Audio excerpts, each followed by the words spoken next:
सासरच्या जाचाला कंटाळून विवाहितेची आत्महत्या, पतीसह 6 जणांवर गुन्हा दाखल.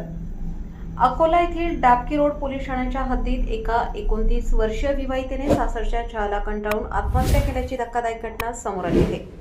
मृत विवाहितेचे नाव पल्लवी प्रदीप मोरे असे असून या प्रकरणी तिच्या आईने दिलेल्या तक्रारीवरून डाबकी रोड पोलिसांनी पती, सासू, सासरे, नणंद, जेठ आणि जेठाणी अशा एकूण 6 जणांविरुद्ध छळ आणि आत्महत्येस प्रवृत्त केल्याप्रकरणी गुन्हा दाखल केला आहे.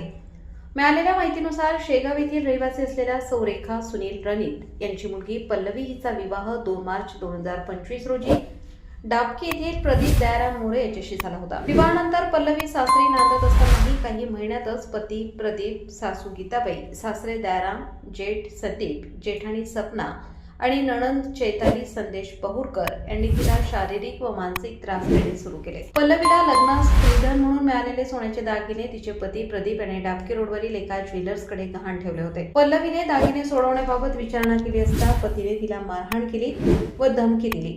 त्यातच नणंद चैताली ही स्वतःच्या पतीसोबत भांडण करून गेल्या 8 महिन्यांपासून पल्लवीच्या घरीच राहत होती आणि तिच्या संसारात सतत ढवळाढवळ करत होती.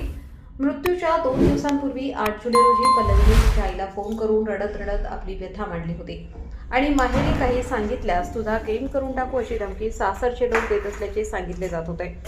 दरम्यान 10 जुलै 2026 रोजी रात्री 9:15च्या सुमारास जावई प्रदीपने पल्लवीच्या वडिलांना फोन करून पल्लवीने स्वतःला खोलीत कोंडून घेतल्याचे सांगितले. त्यानंतर रात्री 9:15 वाजता पुन्हा फोन करून तिची प्रकृती बिघडल्याने तिला शासकीय रुग्णालयात भरती केल्याची माहिती दिली. नातेवाईक तातडीने अकोला येथील शासकीय रुग्णालयात पोहोचले असता पल्लवीचा मृत्यू झाल्याचे समोर आले. सासरच्या लोकांनी पल्लवीच्या मृत्यूबाबत पोलिसांना कोणतीही पूर्वकल्पना न देता परस्पर रुग्णालयात नेल्यामुळे तिचा मृत्यू संशयास्पद असल्याचा आरोप तिच्या आईने केला आहे. अशा फिर्यादीवरून पोलिसांनी पती प्रदीप मोरे, सासू गीताबाई मोरे, सासरे दयाराम मोरे, जेठ संदीप मोरे, जेठाणी सपना मोरे आणि नणंद चैताली पहुरकर यांच्या विरोधात गुन्हा क्रमांक 0357/2026 दाखल केला असून पुढील तपास पोलीस उपनिरीक्षक विनोद खांबलकर हे करीत आहेत.